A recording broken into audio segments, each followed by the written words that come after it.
Assalamualaikum warahmatullahi wabarakatuh. Perkenalkan, nama saya Kisyakilan Agnia dengan NIM akhir 178 dari kelas E. Di sini saya akan menjelaskan mengenai jalur metabolisme primer, yaitu metabolisme lipid, lipolisis.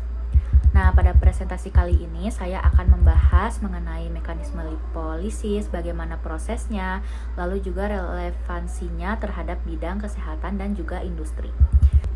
Baik, yang pertama ada latar belakangnya. Jadi sebelum kita membahas lipolisis, kita perlu memahami bahwa tubuh itu memerlukan energi untuk menjalankan berbagai fungsi, seperti bernafas, bergerak, ataupun mempertahankan metabolisme.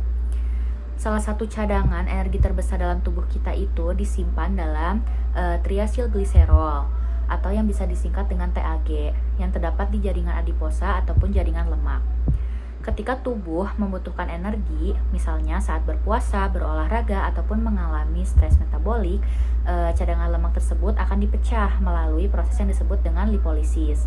Nah, pada proses lipolisis itulah triacylglycerol dihidrolisis menjadi asam lemak bebas atau free fatty acid (FFA) dan juga gliserol. Asam lemak bebas itu nantinya digunakan sebagai sumber energi oleh hati, otot, dan jantung melalui proses beta oksidasi, sedangkan gliserol itu dimanfaatkan hati untuk membentuk glukosa melalui proses gluconeogenesis. Oleh karena itu, lipolisis ini berperan sangat penting untuk menjaga keseimbangan energi tubuh. Tapi jika proses ini tidak terkontrol, maka juga bisa meningkatkan risiko obesitas, resistensi insulin, diabetes mellitus tipe 2 maupun fatty liver. Untuk rumusan masalahnya, yang pertama kita akan menjelaskan bagaimana sih mekanisme dan tahapan lipolisis serta peran enzimnya, bagaimana regulasi lipolisis oleh hormon, lalu apa relevansinya lipolisis dalam klinis dan industri, lalu bagaimana peran lipolisis dalam kesehatan dan etika hidup. Untuk tujuannya kita menganalisis mekanisme hidrolisis triacylglycerol atau TAG secara bertahap oleh enzim ATGL, HSL, dan MGL sebagai jalur penyedia energi primer. Kita juga menelaah sistem kontrol lipolisis melalui koordinasi sinyal hormonal. Lalu juga kita mengkaji implementasi praktis lipolisis pada intervensi medis mesoterapi. Kita juga menganalisis integrasi metabolisme lipid dalam menjaga kesehatan manusia melalui pendekatan sains dan etika pola hidup. Baik, untuk metode penelitiannya, materi ini disusun menggunakan metode studi literatur dari beberapa jurnal ilmiah yang relevan.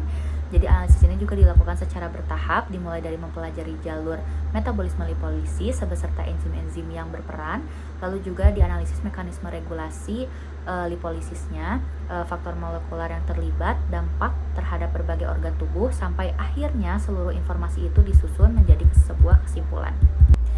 Selanjutnya kita masuk ke mekanisme lipolisis. Jadi lipolisis itu berlangsung secara bertahap melalui 3 enzim utama. Yang pertama itu dilakukan oleh adipose triglyceride lipase atau ATGL. Nah, jadi enzim ini menghidrolisis triacylglycerol TAG menjadi diacylglycerol atau DAG sambil melepaskan satu molekul asam lemak bebas. Selain itu, hormon sensitif lipase atau HSL itu mengubah diacylglycerol menjadi monoacylglycerol ataupun MAG dan kembali menghasilkan satu molekul asam lemak bebas. Nah, tahap terakhirnya itu dilakukan oleh monoacylglycerol lipase atau MGL yang dimana mengubah monoacylglycerol menjadi gliserol serta satu molekul asam lemak bebas. Jadi, dari satu molekul triacylglycerol itu akan dihasilkan 3 molekul asam lemak bebas dan satu molekul gliserol. Selain ketiga enzim utama tersebut, terdapat beberapa protein regulator yang berperan mengontrol proses lipolisis. Salah satunya itu ada CGI58, yaitu berfungsi sebagai aktivator enzim ATGL. Kemudian ada PLIN1, yaitu melapisi permukaan butiran lemak ataupun lipid droplet. Nah, pada kondisi normal, PLIN1 ini menahan CGI58 sehingga ATGL itu belum aktif. Nah, selain itu ada juga faktor transkripsi seperti peroksisom proliferator activate receptor atau PPAR dan juga FOXO1 yang mengatur ekspresi gen-gen metabolisme lipid. Jadi lipolisis juga memberikan dampak terhadap hati, otot, dan juga jaringan adiposa coklat yang berfungsi menghasilkan panas tubuh melalui proses termogenesis. Slide ini menjelaskan mekanisme lipolisisnya secara lebih rinci lagi. Jadi enzim ATGL itu merupakan enzim pembatas laju atau rate limiting enzyme, yang artinya enzim ini menjadi penentu utama cepat ataupun lambatnya dari proses lipolisis yang sedang berlangsung. Setelah tahap pertama selesai, proses dilanjutkan oleh HSL dan kemudian diselesaikan oleh MGL. Dan akhirnya hasilnya itu berupa 3 molekul asam lemak bebas yang dapat digunakan sebagai sumber energi melalui beta oksidasi, serta 1 molekul gliserol yang digunakan hati untuk proses gluconeogenesis. Lalu yang selanjutnya, lipolisis ini diatur melalui 2 mekanisme utama, yaitu aktivasi dan inhibisi. Pada kondisi puasa, sedang berolahraga, atau paparan suhu dingin, hormon norepinefrin itu akan berikatan dengan reseptor beta-adrenergik pada sel lemak. Nah, ikatan tersebut akan mengaktifkan protein GS, kemudian merangsang enzim adenilat siklase sehingga kadar siklik adenosin monoposfat ataupun CAMP-nya itu meningkat. Nah, peningkatan CAMP ini akan meningkatkan protein kinase A ataupun PKA. Selanjutnya, PKA memfosforilasi protein PLIN1 sehingga CGI58-nya itu dilepaskan dan dapat mengaktifkan adipose triglyceride lipase atau ATGL.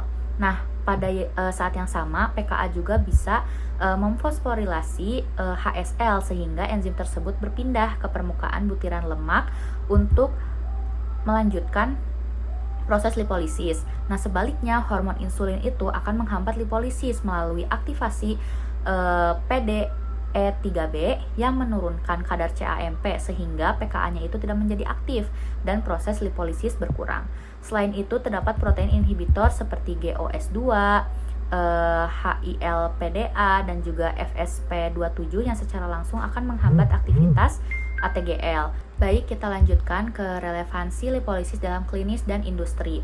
Dari sisi klinis, lipolisis yang berlebihan itu akan meningkatkan kadar asam lemak bebas dalam darah sehingga menyebabkan lipotoksisitas. Nah, kondisi ini juga bisa memicu resistensi insulin, fatty liver, hingga diabetes mellitus tipe 2. Sebaliknya, jika aktivitas enzim ATGL-nya itu menurun, maka proses pemecahan lemak juga akan menurun dan juga terganggu, sehingga pemanfaatan lemak sebagai sumber energi menjadi tidak optimal. Nah, dalam dunia medis, prinsip lipolisis ini dimanfaatkan pada prosedur mesoterapi untuk mengurangi lemak lokal. Nah, sedangkan pada bidang industri, enzim lipase ini bisa digunakan dalam proses hidrolisis dan esterifikasi untuk menghasilkan berbagai produk di bidang farmasi, pangan, kosmetik, maupun bioteknologi. Lalu ada peran lipolisis dalam kesehatan dan etika hidup. Nah, lipolisis ini memiliki peran penting dalam menjaga keseimbangan energi tubuh. Asam lemak bebas hasil lipolisis ini bisa dimanfaatkan oleh hati, otot, dan jantung sebagai sumber energi, terutama ketika tubuh sedang berpuasa ataupun berolahraga. Namun, proses ini juga harus tetap seimbang karena lipolisis yang berlebihan itu